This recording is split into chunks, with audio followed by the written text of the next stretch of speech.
How's it going, guys? Welcome to The Good, the Bad, and the Ugly. I'm here with Danny and Trevor, and we are on our second episode of 2018. Today's episode is going to be a fun one. We're going to talk a little about ourselves and our hobbies and what we consider a hobby. So this is going to kind of be a three-part episode. We're going to talk about what a hobby is, what our hobbies are, and if you can balance hobbies. And if you don't balance it correctly, does it turn into something else? So we start out with the obvious question, guys. What is a hobby? What is the definition? We're looking at you, Danny. Well, I know this. No, a hobby, according to the dictionary, used to be like according to Webster's. Back in the day, that was always the thing. It's an activity done regularly in one's leisure time for pleasure. So that begs the question, leisure time, if you don't balance it correctly, or if you plan something to do as your hobby, so let's say like golf, I plan a day on the weekend to play golf. Is it still considered leisure time, or is that just something scheduled like work? I don't consider work a hobby, but it's something that's planned and something I do. But it's not for pleasure, I guess. What you're saying is like if it becomes more than just a hobby. Yeah, what's the next step after a hobby, though? Danny, you said addiction. I said at one addiction, point. yeah. I guess I feel like that's such a strong word. But it could get to that point, don't you think? What's the definition of addiction? Something you do more than on your leisure time. When you leisurely enjoy That's the something. definition, I swear. So, as Danny's Googling this, Trevor, what is some of your hobbies? Or hobby? I love watching TV. Sitting on my butt, enjoying a good TV show or movies. I love movies too. Like my wife and I will just binge watch a show in a couple of weeks, just fly through it. And that's definitely a hobby. All I'm imagining is like it's a dating show. I like long walks on the beach. I like to enjoy a nice fire around the dining room. How that's changed in these day and ages. I like to binge Game of Thrones. Yeah. And Stranger Things. Netflix and chill. I knocked out season 2 of Stranger Things in 1.5 days. Anyways, I'm sorry I interrupted. Sorry I interrupted. Go on. Tell more about your amazing hobbies. I'm pretty long lasting when it comes to binge watching. Incredible endurance. Without breaks. He just goes right to... Are you still Let's watching? just keep That's this not even a PG, guys. question. Come on. Family friendly. I gotta say that before we keep going, Netflix, the skip intro, oh my god, It is a game winner. changer. It is a game changer until you watch a show like Black Mirror where the intro is like 6 seconds and then you feel really bad that you're like, wow, that was 5 seconds of my life I saved right there. Hey, you're saving time. Those long ones though, where it's like the same intro every time. Oh, you aren't kidding. What Netflix needs to incorporate, though, Still off track. we'll come back. What they need to incorporate is when they show like previously on, and then the intro, and then the episode. They need to Ooh. incorporate the previously on to skip that as well, I like that. Yeah. It's not a bad call. because that's saving a solid 2 minutes for some shows. That's very true. That makes sense. So this is coming from somebody who's watching Netflix as his hobby. This might be his hobby. Yeah, that might be his hobby. Borderline addiction. But Amazon Prime as well. Yeah. I mean, gotta throw that out there. That's how I'm watching Vikings right now. Great show. You're a walking endorsement for all these TV shows. Netflix is like, yes. Peaky Blinders on Netflix. I'm watching that. What'd you look up? Addiction. So addiction, the first definition, I have to read this because it's really funny. The first definition actually has the word addiction in it. So the fact or condition of being addicted to a particular substance, thing, or activity, which how can you use the same word in your definition? Doesn't make sense. So the next one is That just A compulsive- grinds his gears over yeah, here. grinds my gears. Compulsive need for and use of a habit-forming substance or activity. Ooh, habit forming. That's not good. like golf. hey. Once, Okay, it might be an once you addiction. say the habit forming, I'm like, ooh. Yeah. Because he texts her, he's like, I'm upset that we're not golfing this weekend. Wow. Okay, let's not throw me under the bus, all right? I don't need any AA meetings of freaking golf. It's not AA means at that point. I guess, yeah, what it would be. How many bags do you have to get to till you start saying like I have a problem? 2. All right, this is getting too serious. How many extra clubs? How many above the PGA limit of clubs do you have to have in your bag? How many books do you have, Mr. Bookworm over there? There's no limit on books. Yeah, exactly. Got a library in his fucking apartment. There also is no international professional sport of reading, but there is one for golf, and it has a limit on clubs. Anyways, Danny, what are some of your hobbies? Since we stop bagging on Noel. It's reading. Well, Yeah. Reading and running. Reading and running. Yeah, we talked about reading during the New Year's one, but yeah, I've been running a ton. So that's the big thing. A lot of miles. I did 5 before I came You're here. training. I mean, is it a hobby at that point? If you're training for something? It kind of becomes an addiction. Like I will feel if I take a day off, I'm like I feel great the next day when I run after the day off because you need that. But man, I feel like I left something out. But it takes like 3 weeks. Gotta wear those running shoes, man. I gotta go. Maybe that's when it becomes an addiction, when you start purchasing stuff you don't need because you just feel like you need it. Yeah? Yeah. Golf for sure. Golf balls? All right, so I'm gonna go with Remember when you point, Yeah. your fingers are pointing right back at you. golf is definitely my hobby. I think Addiction. we've given the itch to Trevor too, so don't freaking start pointing fingers. You're in on this too. Remember? Yeah. But golf is definitely it started off as a hobby, I guess. So this is how this is the question that comes up, is how do you balance it? And obviously it just started as a hobby where I would do it once a month, maybe, if that. And then it became an addiction, I guess, because I definitely do it once a week. But I mean, there's people that are worse out there, so don't think I'm crazy. But and that's the question I asked. So is it still a hobby at that point, or is it something else? And I don't know. I don't know if addiction is the right word that I'm looking for when I'm talking about it, but is it no longer a hobby once you literally make time for it, or do you have to learn to balance it to where it still is a hobby? Or was it when it starts affecting your life in a different way than just pleasure? Is it no longer a hobby? I think there's a line in the sand. I feel like if you practice for your hobby, then it's not a hobby anymore. Why? Because then you're trying to better yourself at it. I don't know, I feel like you don't practice at reading. You're So just sports reading. aren't allowed to be a hobby? Is that what you're saying? If you do it recreationally, like, we shot hoops for Friendsgiving. That was the last time I shot a basketball. So that's less of a hobby than going golfing. I guess that makes sense, because the thing that brought up the question for me was I was thinking about exercising. Some people started off as like, oh, it's just something I like to do every once in a while. I'll go for a run or something like that. And then when it becomes into an addiction or like something that you have to do, lifestyle change. Yes, that's then a good it's not word. a hobby anymore. That's It's a just a good word. lifestyle change. Yeah, it becomes a scheduled activity Yeah. where it's something that your day kind of revolves around. That's what happens a lot of the time. Golf So is your a weekends, lifestyle. your weekends like revolve around. Okay, I mean, I got to get up at 5 something to go out to that golf course to be first on the tee. And then the next question is, if it starts affecting your life in a negative way, do you stop that? Dial or do you it keep back. doing it because it's your hobby and you did it for the pleasure side of things? Everything in moderation. Huh? Because if it does, Who decides the moderation, though? Yourself? I think when when you start noticing like a negative, like you said, a negative impact on your life, like all of a sudden you're not getting things. Say you have work that you have to do on the weekend, or things you have to do, like say you got an order to put in or something, and you delay that or push that back, where something suffers the next week at your job because of taking a whole day to go golfing and getting that club sandwich. Right, after. but let me throw a twist into this. What if it's your passion? Turkey Club. All these passion projects, people are like, oh, you're passionate about something, you got to follow that passion. What if, for me, golf, what if golf was my passion, and if somebody was stopping me from doing that passion, is it really on me or that person? I feel like it's, Yeah, first off, you ain't in the PGA. You ain't a pro. I think it's funny that you bring that up because, we're older now. I mean, not crazy old, but, if we were like 12 talking about golf, like everyone's like, oh yeah, aspire for those dreams. But now that, we're past our dream point and we're like, okay, you're working adults, like get over it. It's just like, See, isn't that the problem, though? Are we growing up too fast? Now we can't even enjoy what we're enjoying because we have to have these set rules of what we're supposed to be doing on our weekends. What if I don't want to go to Costco and shop all my whole weekend? What if I just want to go play 18? Does that make me a bad person?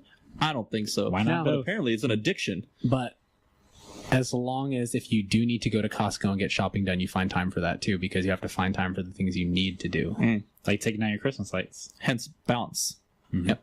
Mm. Balance. And I think that's the hardest part with a hobby, especially if it's something you like, or if you're someone like me or our friend Tyler, where we'll jump around and we'll do a ton of different things. Like we'll be into something for a few years and then go to something else for a few years, which I think is like, you can get a bad rap for that, for like jumping from hobby to hobby, but it's like, that's not a bad thing, because you think of how you're expanding your skill set on a bunch of different topics. There's a reason they call it the jack of all trades, right? Well-rounded. Or Yeah. well-rounded. But I think that the biggest thing is like, well-rounded. I think the biggest thing though with that is it's like, you can't let it get out of control. Like as soon as it starts affecting things you do, like your work. And that's the thing, is finding that balance, and a lot of people can't. And the hard thing is that it starts affecting your wallet too, because coming with hobbies normally come with a price. You don't just jump into a hobby and all of a sudden it's free. There's some free hobbies out there, but some of the fun ones you really gotta there's a price tag to most of them to just get started. Sports related ones for sure. Yeah. Because there's gear and fees every time you do it. Yeah. Well, Even you have to pay every time you want to play. Well, think about it. Like even like knitting, you still got to buy the materials and stuff like that. Most hobbies, there's some type of paid play type thing. But so balance is the key here. I think we all agree to that. So balance. But how do you find that balance throughout your day? Do you start cutting hours out of something to achieve what you want to do for pleasure? So let's say you got 12 hours in your day. Most of it's spent working. What do you do with the rest of your time? So working out. A lot of people say, okay, just spend like an hour at the gym, and then you still got the rest of your day. So what if you want to try to squeeze in golf in that too? Do you take away from the working out part? Do you add to it and take away from time with your spouse? What do you guys think? Danny, for you, I mean, you like to run, you like to read. Where do you find the balance in your day to try to knock out some of your stuff?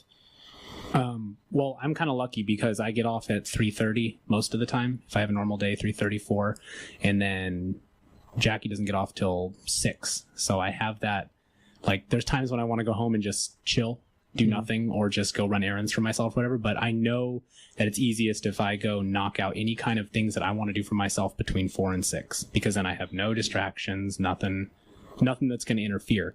Now, if someone has the same work schedule or, the same schedule where it's going to be tough to find, because some of these longer runs, it's like an hour and a half, you want to still be able to do that. So you're going to have to find time. You're going to have to either get up earlier, like that Jocko Willing guy that I talked about him. He's just like, no one can take away pre-dawn from you. No one can take away the early morning. Just go to bed a little earlier or just be tired the next day, but still find the time to do it. You can. He's like, you will, and you'll sleep great the night you're tired. Trev, what about you? Where's your balance in your day? It's all about working the schedule with the wife, making sure everything passes. Yeah, it's definitely tougher for you. That was the other thing that really I was thinking about while I was at work. I was like, okay, so it's easy for me now because I could plan, okay, Megan's work schedule, my work schedule. That's all I really have to plan around. Maybe dinner. But at dinner you could eat whenever. But if I had kids, I mean, man, that would throw a wrench into everything.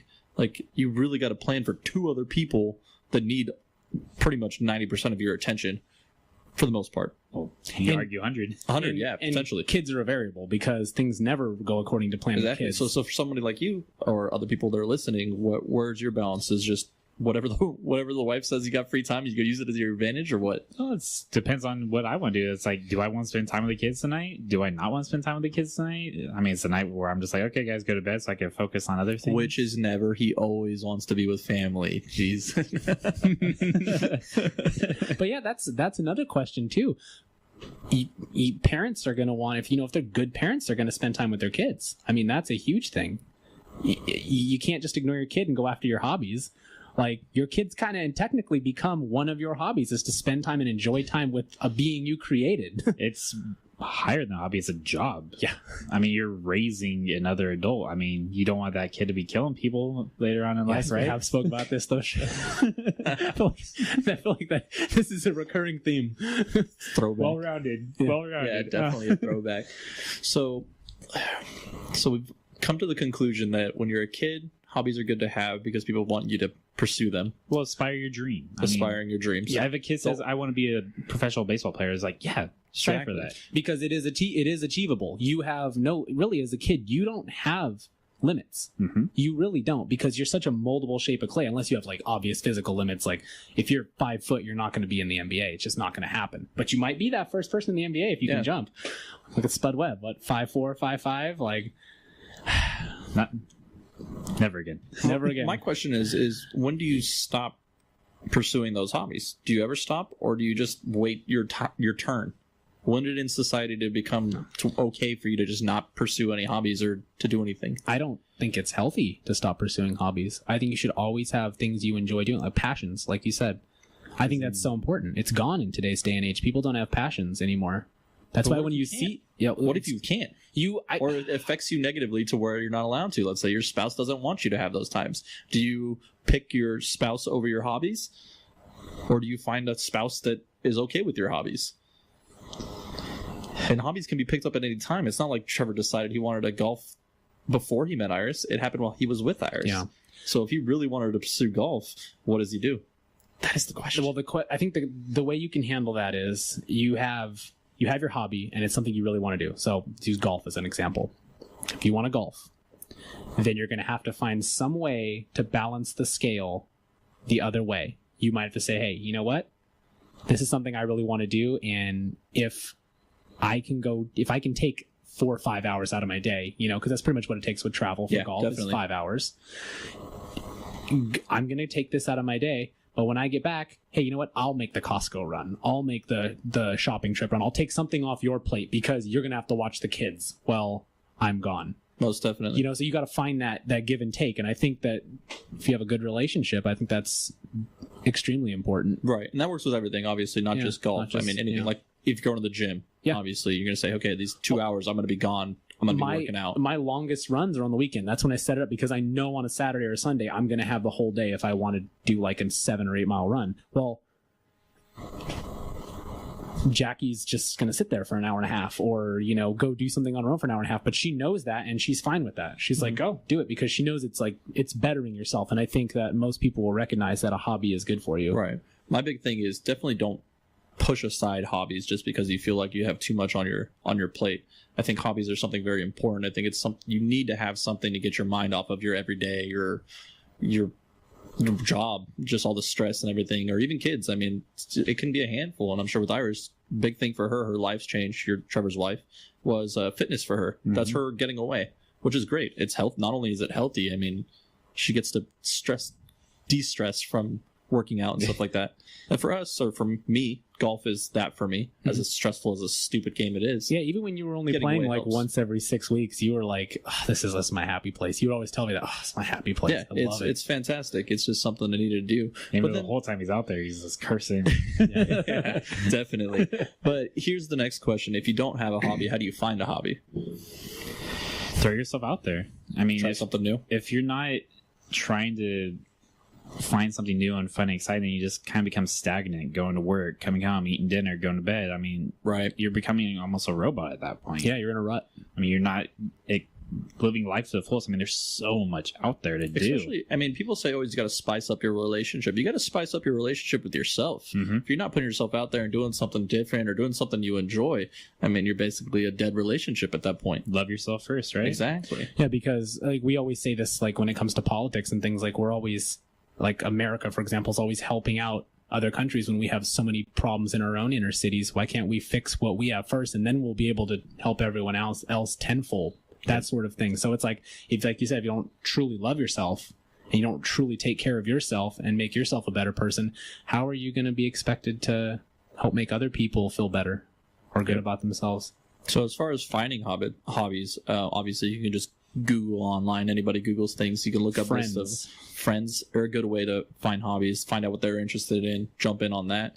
I recently tried to find something for Megan to do because she works so much, and then when she comes home, she obviously takes care of me because I'm a giant child. That's why he still has dreams. Yeah. This is why I still get to go away and golf whenever I want. But I was looking for something for Megan to do.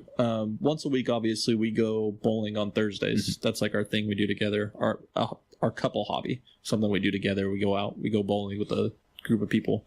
But I wanted to find something for her to do because I felt like I was spending all this time, money, energy on golf, and I felt like she was just sitting home waiting, not sitting at home like waiting for me, but she didn't have something where she can go and do and be as excited as I am with golf. So I tried finding her that there's this like paint by numbers thing where you get a big drawing that has a bunch of numbers on it and you get colors coordinated to each number and then you paint those. I was like, oh, that'd be fun for Megan. She used to paint when we were in art class in MJC.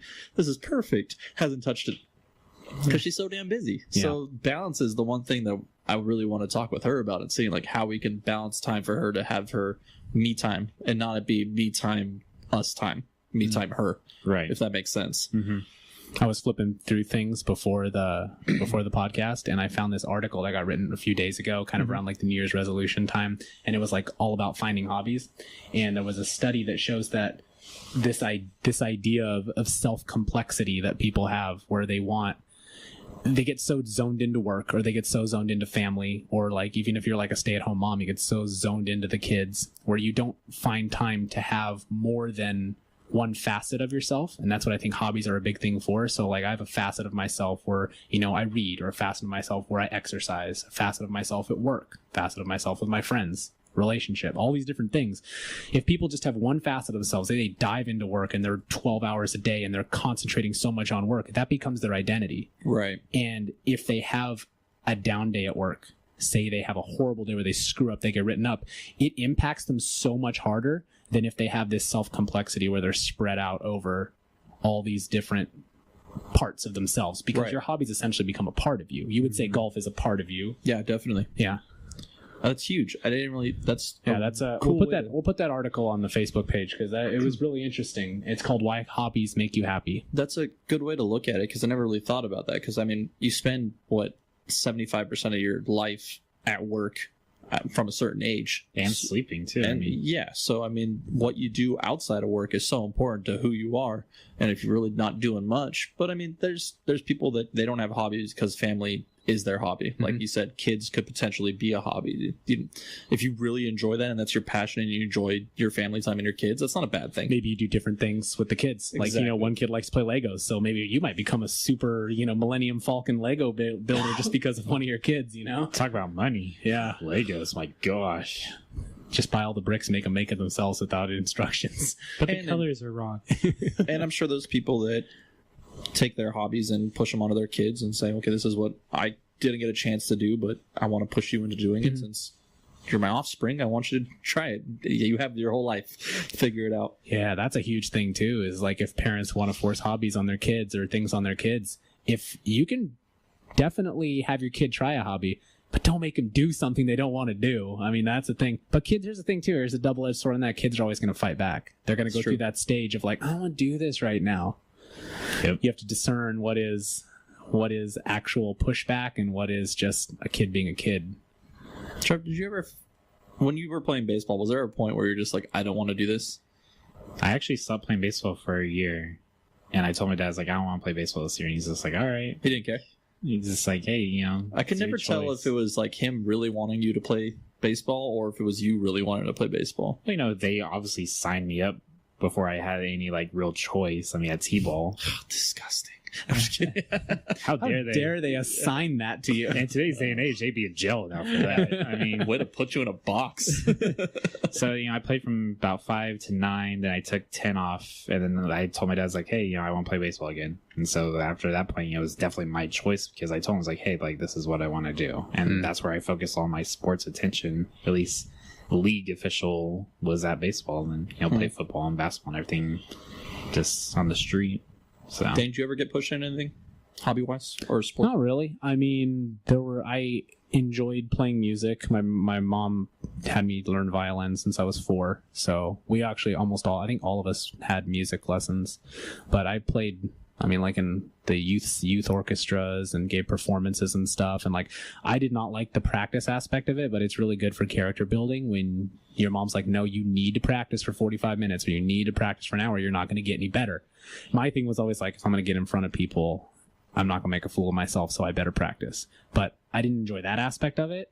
But I guess I was too young to remember having a choice or not on wanting to play the violin. But sports, like when it came to sports, you couldn't drag me off the practice field. Like, I loved it. I played practice like it was a game just because it was just like my uniform was dirty. 25%. My uniform was dirty every practice. My mom must have hated it. Like, I did not care. I would wear like my uniforms from the previous years and she'd be like, why are you doing that? I'm like, no, I don't care. I'm dressing up like it's a game every practice. I do not care. God, that's so you now. It's not just you as a kid. Yeah, I've always been that way. If I have a chance to do a competitive activity, I love it. Only guy I know that would break his arm at a company softball game. Yep. Jesus Christ. And volleyball in the backyard at a graduation party. Yeah. It's a real winner, Dan. Yeah. So speaking of addictions. Yeah, right? Breaking bones. Yeah. So on the flip side, obviously we all agree that hobbies are a good thing, but can they be a bad thing? At what point does it become something that you should stay away from? Or when do you realize that it's something that you shouldn't be doing anymore? When everybody around you is like, hey, you need to tone it down a little bit. You need to stop buying stuff. 8 putters. It's not. You need to stop. Why does this always turn towards me? All right, Because you have the most out of everybody. That is true. it's all justifiable. All right. Yeah, it is a little bit. Anyways, That's when you have a problem, when you're denying it. are you guys saying that I have a problem? Is that what I'm missing here? There's Not a reason quite. we started this podcast. It was a long con. We've been meaning to talk to you about Intervention. hobbies. We figured Megan, get in here. episode 26. I will shut this down right now. That's just denial. Realistically, though, yeah, you guys might be right. So, for myself, I probably should work on finding more balance. Because I have noticed this at my, what was it, last Sunday, when we went and played at Diablo Grande in Patterson, I came home and my day was done. We got home at like noon and I was shut down until I went to bed. Like, I did nothing and I had so much planned. Yeah. And that is not healthy. No. Well, that just could be that could just be an energy thing too. Like you just You spend all work your out more. energy. You lose 20 pounds. Yeah, how's that going? I mean, I'm eating healthier. That's key. It's good. But as stay topic here, yeah. balance. So for me, I just need to make sure that on the weekends I balance my golf between what I need to do when I get home a little bit better, which is hard to do. It is. It is. Like there's like when I go golf, I don't go golfing with you guys very often, but like when I do, I'll come back and I do not want to do anything because you think of it, you walk miles. Even if you take a cart, you're walking miles on the golf course and you're swinging clubs. It's a lot of energy. Sometimes there's beers involved. So it's like you get done with the day, you get done with that activity and you're just shot for the rest of the day. Well, and and you then- can't impact it. So that's what's bringing me back all the way back to the beginning is golf my hobby any longer? Or has it just become part of my lifestyle and now I don't have the hobby? It isn't. It's just something that I need to do. I'd say it's a lifestyle at this point. It's a lifestyle. I mean, at this without a point. doubt. Yeah. So I can't But check it all, that but you golf on enjoy my it. hobbies. But it is a hobby. I think it still is a hobby, but it's like I would say it's lifestyle / hobby with an asterisk. Like it still technically is fun for you and it's something you do in your leisure time, but you make time for it now. Like you literally are like, okay, where are we golfing on Saturday type thing. You know? So does that mean binge watching TV is that a lifestyle choice by me? Yeah, definitely. It's not a hobby, bro. So I don't have any hobbies either. Yeah. See, that's a problem. We gotta have hobbies, man. Well, I golf too. I don't think I golf as much as you. binge watching scary, just speaking from my own experience, like it's something where you could do it for 12 hours. You can't, I mean, you could golf for 12 hours, but you're going to be hurting the next day. Golfing, you golf 18 holes, your body's shutting you were shut True down that. for the rest of the day. You can't golf for like 20 hours straight. You could binge watch for 20 hours straight because it's not a physical activity. And I've done it. I've sat and watched like an entire season of a show before in a day, and then at the end of it I felt worse than I did at the start. My brain was happy, but my body was like, oh god, this is not good. Oh, we could say that the podcast is a hobby. Oh yeah, absolutely. Yeah. But don't we schedule it though? We haven't been scheduling very good. Let's get like a few weeks in a row of Yeah, I recording. don't know. I wouldn't want to call it scheduling. Well, didn't we schedule it to be today though? Yeah. But still, It's part of our leisure time. Yeah. This is our leisure time. but think of all the little parts time. that go into it. Like you edit the audio, like that is a skill that you learned, and now you have something where if you're putting together a golf video, you have the skill to add audio in and do all this stuff now. So you've learned something from your hobby. I would consider this a hobby for us for sure. Yeah. I just show up. I don't know. I like how Ken goes Forget the straight to me. I was pop like, every so time. what's he gonna say about Trevor? I try to just focus over here. All right. Well, so I look at it as hobbies are a good thing. Hobbies are something that we all need, obviously. But I challenge people to try to find something more of a passion project. I know that's a big thing. Everybody calls it a hipster thing to have a passion project because everybody has one. Yeah. But I think they're important. And I don't think a lot of people think about that as something they're passionate about. Because I'm definitely passionate about golf. It's gone from a hobby to something more. But I feel like everybody should try to find something like that. And it's not easy to find. Because if you really think about it, when you sit there and you look at yourself in the mirror, what defines you, you wouldn't want to say your work defines you. You want to have, like you said, different, what did you say it was? It was different, like aspects of your life. Yeah, Different- yeah. Put your like basically put your life eggs in different baskets, so you're not all concentrated on one facet. So in case you take a hit, it's not gonna wipe you so- out as much. Trev, if Become people more were well-rounded. if people were talking about you, what would your internet dating profile say about you? Love sports / Notre Dame football. Not the college, just the football team. For people out there that are like, oh, he's Very Catholic. specific. No, I'm not Catholic. I just love the football team. It's like BYU. It's a bunch of Mormons and football players. That's always what they always say. Well, what else? Video games, movies, TV. I mean, I feel like I'm pretty generic and vanilla when I say this. I mean, So what would you want to do to spice it up? get my kids into my hobbies. Yeah, that's not bad, man. I mean, hey, like we said, family can be one of your hobbies. I mean, I already we signed Aaron up for golf a few years ago, and then he started playing basketball. And we always try to have at least one thing that he's doing aside from being on his tablet or watching something. So, but now we signed him up for golf again. So I want to try to take him out to the range. Hey, you know, I'll be there. Yeah. So I have a problem. Hey, when are we going? Do you want to go after this? No. Yeah, it's like the range right Night now. golf? I've heard there's a thing. it's close. But yeah, Danny, the what one about thing you, I was bud? going to say real quick before that was you talked about like finding a passion and how it's got that weird connotation of being like a hipster thing. Yeah. But I think it gets lost in that, the fact that, you know, before this modern technological revolution that we've had where people didn't need to be super adept at any one skill, there was a time when people really had something they were passionate about and something that they were really, really good at. That was lost. You know, it's definitely lost. Like I have a friend of mine. He was one of my sergeants at my last job, and he makes knives, and he started off. I don't think I don't want to speak for him, but I don't think he knew too much about the whole art of it. And to watch his development, like on his Instagram page and the knives he would bring to work. Does he do full on like forged and fire kind of stuff? Yes, he does blade. He does so bladesmithing, and he That's set up cool. a smith in his garage, you know, a little forge or whatever, and he makes these knives. Wanted to do that He so made one bad. for me. It's a fantastic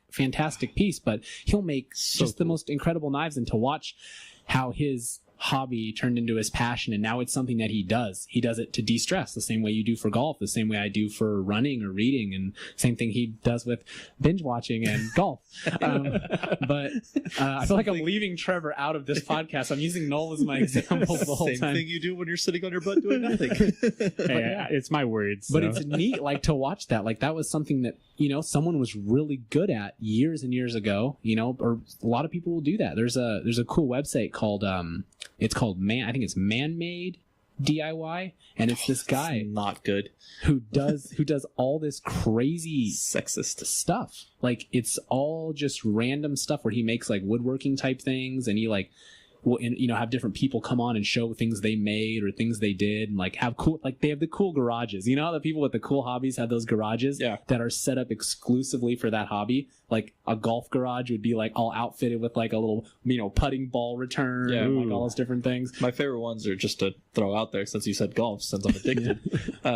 The people that do like the stamping or they'll like make their own putters. I follow a lot of guys on Instagram cool. that mill their own putters and stuff like that. There's one guy, he does it with wood actually. Oh, that's awesome. He gets different marbled wood and stuff like that and makes his own putters, and that's just amazing to me. That's somebody that found something he's passionate about and incorporated it into his life, and that's what he does. And what's really neat is everyone can have their own unique passion. You don't have to be all in the box with your passion. Like, there are guys that might just be fantastically skilled at, like, you know, tying fly fishing, you know, those little fly fishing lures or whatever, and they could be amazing at that. But you can recognize passion for a hobby no matter what it is. Whether it's a guy who's passionate about video games and he's just amazing at them, but is really balanced in his life at the same time, along with the guy who makes knives. Like, you can see that they both have passion. They might not agree on what passion is, but they have it. I think the key to all this is definitely strive for that passion. If you really do find something that you're really passionate about and it's your hobby and you really want to strive to be better at it and keep at it, don't let people tell you that you can't do it or that you shouldn't be doing it because you have all these responsibilities. I think at the end of the day, just find the correct balance between the two. I think that's the key to it, balance, and it'll keep you happy. Keep it in that leisure, pleasurable time. Yeah.